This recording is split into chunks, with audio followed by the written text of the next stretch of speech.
Yeah, this is what I wanna say about degeneracy. I wanna tell you about Angelito.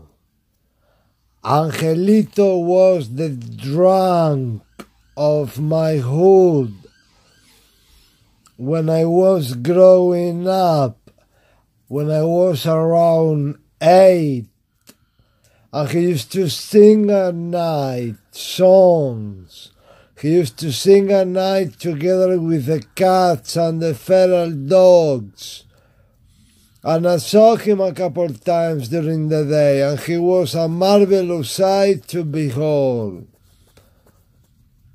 And he's one of my most fondest memories of my childhood. And this is what I want to say about degeneracy, which even can lead into a talking to the shaman, the nature of the shaman, and the nature of sacrifice to the archetypes, the gods and goddesses of us all. That's what I wanted to say.